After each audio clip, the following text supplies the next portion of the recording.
ఇది బాగుందే. ఏది ఇక్కడ సింబల్ ఏది? పోలోలో కొన్నామని ఇక్కడ సింబల్ ఉండాలి, అప్పుడు పోలోలో కొన్నట్టు 10 మందికి తెలుస్తుంది. లోపల కనిపించకుండా ఉంటే ఏం లాభం, బయటికి కనిపించాలి. నలుగురు చూడంగానే పోలో బ్రాండ్ వేసుకుందా అనుకోవాలి. పట్టుకో బాగోలా, ఏదైనా సింబల్ ఉందో చూడవే. చూడు బాగుంది, ఇంకొంచెం పెద్దగా ఉండాలి. ఎక్కడి నుంచి 1 కిలోమీటర్ దూరం నుంచి చూసినా కూడా కళ్ళు చెదిరిపోయేటట్టు కనిపించాలి. ఇదిగో ఇది చూడు, ఇది వేసుకొని మనిషి వస్తున్నట్టు ఉండకూడదు, బ్రాండ్ నడుచుకుంటూ వస్తున్నట్టు ఉండాలి. అన్ని డబ్బులు పెట్టినప్పుడు ఆ మాత్రం ఎక్స్పెక్టేషన్ ఉండాలిలే, కానీ బ్రాండ్ బొమ్మలు ఏంది ఆ డబ్బులు పెట్టడం దండగా. ఇది ఫిక్స్ అయిపోదాం పద. నా కూతురి ఫుడ్ టేస్ట్ ఇంగ్లీష్ ఫుడ్, నా కొడుకు ఫుడ్ టేస్ట్ మెక్సికన్ ఫుడ్, హస్బెండ్దేమో చైనీస్ ఫుడ్ టేస్ట్, నాదేమో పక్కా ఇండియన్ టేస్ట్. సో ఇప్పుడు మీకు దీన్ని బట్టి మీకు ఏం అర్థమైంది?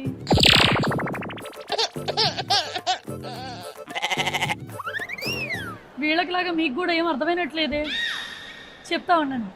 ఫ్యామిలీ అంటే టేస్టులు వేరైనా ఒకే చోట కలిసి కూర్చుని తినేదే ఫ్యామిలీ. లైఫ్ కూడా అలానే అండి. కష్టాలకు వేరే ఎమోషను, సుఖాలకు వేరే ఎమోషన్ ఉంటుంది. సో కష్టాలు సుఖాలు కలిపితేనే లైఫ్. సో అందుకని కష్టమైన సుఖమైన మనమే తీసుకోవాలి. ఓకేనా? బాగా చెప్పానా? చెప్పినట్టే ఉన్నా కదా. వావ్, ఎటు చూసిన వాటరు. అస్సలు బీచ్ని చూస్తే ఇలా బతికేసి గజ్జాను జీవితాంతం. ఎంత బాగుందో కదా వ్యూ. ఇలా చూసి ఎంజాయ్ చేయాలంటే టేస్ట్ ఉండాలి. నీకేం తెలుసులే.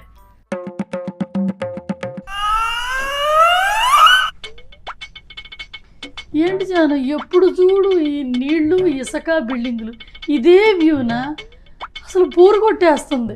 పాడు బీచ్ 24 గంటలు ఇదే ఎవడు చూస్తాడు? బోరు కొట్టేస్తుంది. లొకేషన్ చేంజ్ చేసే ఆప్షన్ ఉందా? ఏంటి చేంజ్ కావాలా? 20 ఏళ్ళ నుంచి నేను చూస్తున్నా, ఎప్పుడన్నా నిన్ను చూసి బోరు కొట్టింది చేంజ్ అన్నానా? నువ్వు చేంజ్ కోరుకోవట్లా, నీది గొప్ప మనసు కదా, నాదంత గొప్ప మనసు కాదు. నేను చేంజ్ కోరుకుంటున్నా. లొకేషన్తో పాటు మనిషిని కూడా చేంజ్ చేద్దాం. నువ్వు ఏదో ఒక పని పెడుతుంటావు, తిన్నగా పాలు కూడా తాగలేవు, పారబోసేదాకా నిద్రపోవు. ఎవరు ఫోను? ఏం చేస్తున్నావు అమ్మా? నేను ఇప్పుడు బిజీగా ఉన్నా. నీ మనవరాలు సోఫాలో పాలు పారబోసింది, నేను తర్వాత చేస్తాను. నువ్వు ఫోన్ పెట్టే. ఇప్పుడు నేను చెప్పేది వినవా? ఎప్పుడు ఏదో ఒక మెసేజ్ చేయటమే పని నీకు. మళ్ళీ ఎవరు ఫోను? ఓ అత్తయ్య. నందనా? అత్తయ్య చెప్పండి. ఏం చేస్తున్నావు? ఏం చేస్తాను అత్తయ్య? ఏం చేయట్లా, మీ ఫోన్ కోసమే ఎదురు చూస్తున్నా. ఇంతకీ మీరు ఏమనుకోకపోతే ఒక మాట అడగనా? ఏమన్నా ఇంపార్టెంట్ విషయమా ఈ టైంలో కాల్ చేశారు? ఇంతకీ ఏం కూర వండుతున్నావు తెలుసుకుందామని అడుగుతున్నాను. నేను కూర వండి నాకు చెప్తాను అత్తయ్య, ఏం కూర వండాను. సరేనా? సరే, మళ్ళీ చేస్తాను అత్తయ్య.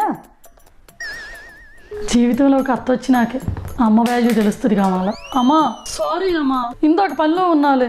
ఇప్పుడు తెలిసి వచ్చిందా నా విలువ ఏంటో? కానీ అప్పుడే ఉంది, ఇంకా ముందుంది. నీ కూతురు పెట్టిద్దిలే నీకు బాగా గడ్డి, అప్పుడు తెలిసి వచ్చింది అమ్మంటే ఏంటో. ఎందుకే అంటారు ఆడపిల్ల అంటే ఆడపిల్లని.